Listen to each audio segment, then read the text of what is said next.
When private equity started as an industry in the 1940s, it was a small and obscure part of Wall Street, seen as being too risky and aggressive for any self-respecting investor. Today, they have a dominating presence over the modern economy. They command close to $10 trillion in assets and are one of the most powerful players in finance. The key reason behind their amazing rise to power is that they simply posted amazing returns over the past few decades. Considering the stock market, which is the benchmark for most professional money managers, returned about 9.8% annually over the past 30 years. While that's amazing for normal everyday people, it is one of the biggest points of frustration to a professional investor.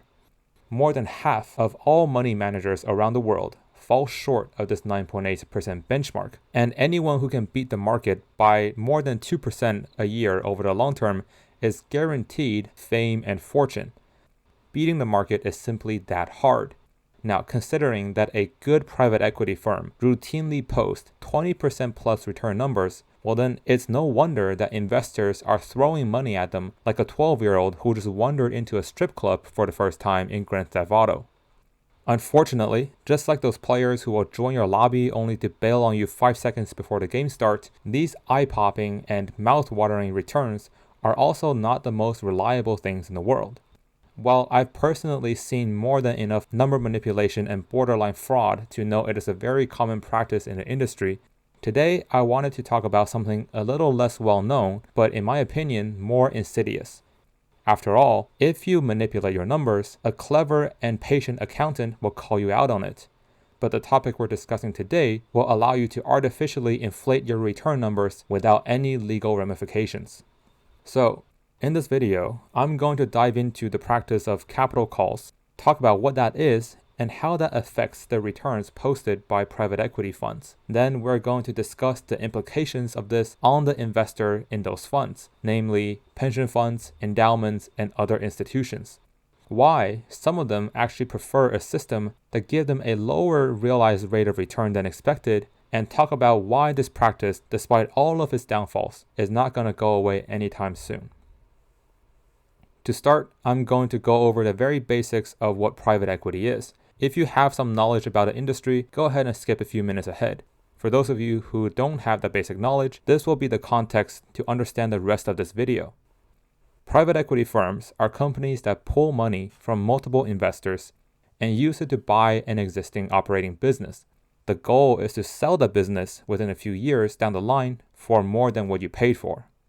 Now, in an ideal world, this will be achieved by using a combination of the investor's money with a modest amount of borrowed capital to acquire a struggling operation. Then, through hard work and intelligence and patience, turn the business back around into a successful, profitable, thriving enterprise.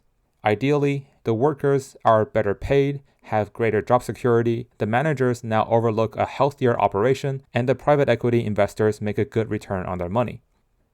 So of course, in the real world, the vast majority of private equity firms are corporate raiders who stuff unsustainable amounts of debt into their target companies and seek short-term profits through heavy-handed layoffs while paying themselves unjustifiably large special dividends. The very troubling, wholesale disregard for morals aside, we can see that there are three main players in this game. The investors who provide the money for the private equity to play with, aka the limited partners, the private equity firms themselves, aka the general partners, and the business that's being taken over, aka the acquisition targets. Now, for the purpose of today's discussion, we will focus on the limited partners and general partners. However, if you do want a more in-depth look at how private equity operates as an industry, what are some common practices and their impact on society, I will have a video coming out soon covering that topic as well. Also, I will be using the terms general partners, private equity firm, and just the fund interchangeably because they all mean the same thing. And unfortunately, I am too entrenched in the industry lingo at this point to change my habits. Apologies up front. Now, before the general partners can go shopping for businesses, they first need to get the money from the limited partners. If you're not familiar with the process, you might assume that it is as simple as wiring the money from one bank account to another. But that's not the case. See, the limited partners agree to commit, but not to transfer a certain amount of capital. and the private equity fund will call upon the committed capital as they see fit. Of course, most agreements will specify a time limit or a schedule for deploying the capital. For example, the general partner has to deploy at least 50% within 5 years of the fund's closing. But by and large, there's a lot of freedom on how that capital is called. And this is where the manipulation happens, specifically the manipulation of the IRR, or the internal rate of return. To explain what the internal rate of return is, we'll first go back to 1849 Germany. Don't worry, we're not going to stay long. Your name is Martin Faustman, a forester with a beautiful field of trees growing on your land. The onset of the Industrial Revolution has pushed demand for your lumber higher than ever before, and your forest is making you a rather wealthy man. Unfortunately, as you look out onto your lush and valuable estate, you are not filled with bliss, but anxiety. When should you harvest the trees? Of course, you can wait and let the trees grow to their maximum height so you can have the biggest harvest possible, but that won't happen for another few years.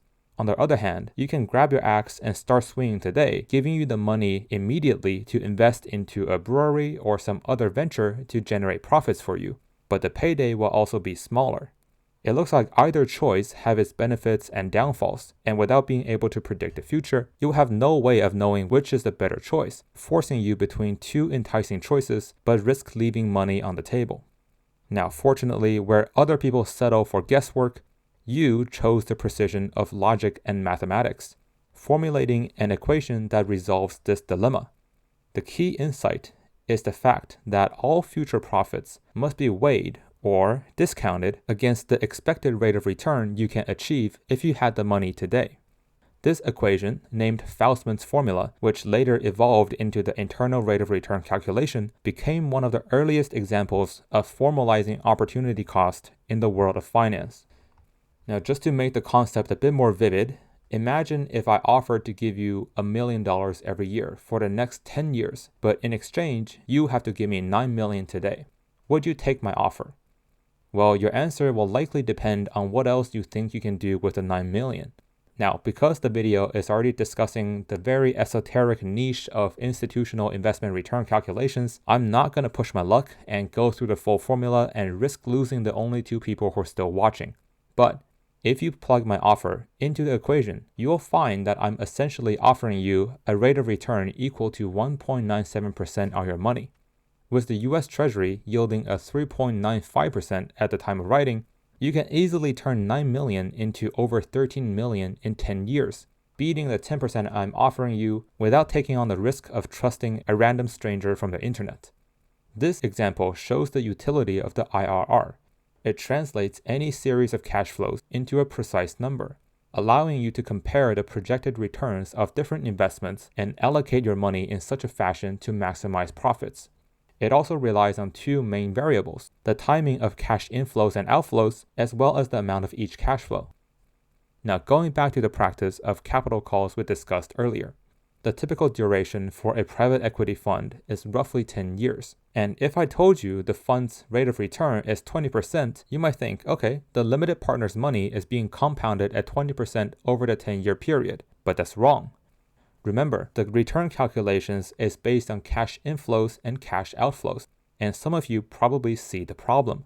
While limited partners are required to commit their money on day one, the cash does not officially flow into the bank account of the private equity fund until the general partner calls for that capital. This means that if the capital is called in year 3 and gradually returned to the limited partners until year 10, the rate of return number does not take the first 3 years into account, because after all, there was no cash flow, which gives the fund an inflated return number. If the capital is sporadically called between years 3 to 6, then the inflation effect becomes even more pronounced. Some of you might be thinking, hey, that doesn't seem like a problem. After all, the money was not being used between years 1 to 3, so why should it be included in the return calculations? Besides, isn't it better to keep the money with the limited partners and call for it as needed? Doesn't that provide more flexibility? Well, this line of thinking is reasonable on the surface, but I'm going to go through both points and hopefully I'll show you the shortcomings. If you think about the purpose of measuring the rate of return for our private equity fund, what are you trying to do? Yes, you want to measure the performance of this investment vehicle, But more fundamentally, you're trying to see how good the general partners are as investors. That includes not only the ability to buy a company, stabilize it, and sell it for a profit, but also the process of researching the industry, networking to find a business that can be purchased, modeling the most appropriate capital stack for the business post-acquisition, and doing the laundry list of due diligence critical to a good outcome. There's an old saying on Wall Street that money is made when you buy, not when you sell. Meaning the preparation leading up to a deal being formalized is as important, if not more so, than the transaction itself. If it takes the fund manager 3 days to make all the preparation required, then starting the return calculations on year 3 is basically assuming that all the due diligence and all the preparation took 0 time to be completed. Now, no matter how many poor analysts you have pounding Adderalls in front of their Excel sheets, this is a pretty tall order. And aside from assuming a miraculously short prep time, the other big problem was not measuring the time between capital commitment and capital call is the fact that all private equity funds charge their fees based on, guess what, the amount of capital committed, not the amount of capital called. So if a fund has 100 million of capital committed, with only 10 million being deployed with a 2% annual fee, then the investors are paying $2 million every year for only $10 million being put to work. Do you see a problem there?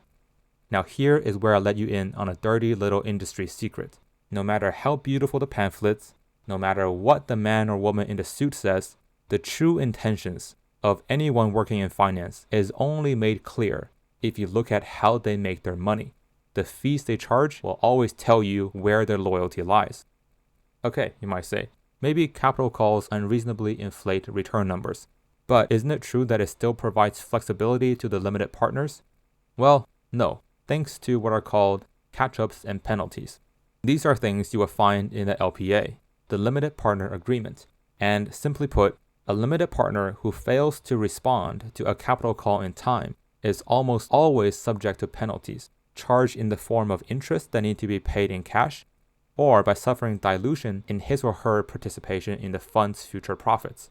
This means that uncalled capital being held by the LPs need to be available at a moment's notice, giving limited partners no choice but to either hold the money in cash or invest it into ultra-short duration, ultra-safe, and therefore ultra-low return assets, such as 1 month's treasuries or the money market funds, subjecting the money to the corrosive power of inflation, not to mention the very real effects of opportunity cost. Calculating return numbers based on when capital is called versus when capital is committed takes the burden of making use of the money as soon as possible away from the fund managers and shifts the harm onto the investors. The managers can sit around all day squandering money on yacht parties, drinking champagne, perving at bikini-clad supermodels, investing money on high-end professional industry networking events, all the while charging sky-high fees to the limited partners without having to worry about any negative impacts on the performance numbers. The pension managers and endowment trustees, who are taught repeatedly by their Ivy League education that private equity is a superior form of investment vehicles, are not only okay with the situation, but have actually come to believe it is a wonderfully accommodating system designed to provide them flexibility and empowerment of choice. So with all that said, is this situation going to fix itself anytime soon? Well, if I was an optimist, I would say maybe. But unfortunately, this is Wall Street, where the last remnants of professional ethics died many decades ago. So no, it's not going to be fixed anytime soon, if ever. The truth is, despite all the negative side effects, the current system enriches a small group of people. And business schools all around the world clamor for donation from those same people, like dogs begging for scraps off the kitchen table. As a result, the next generation of financiers and pension managers, no matter how well their intentions are, never truly understands the shortfalls of the existing system. Instead, they're actively being taught to see it as one of the many praiseworthy accomplishments of modern finance. So, in summary, private equity firms calculate their performance numbers based on capital called, but they charge fees based on the much larger amount of capital committed, forcing limited partners to suffer low returns as inflation eats away at their money. And the very same LPs, through decades of academic malpractice, have been taught to not only accept this harmful situation, but to see it as a triumph of the finance profession. God, I hate my industry sometimes.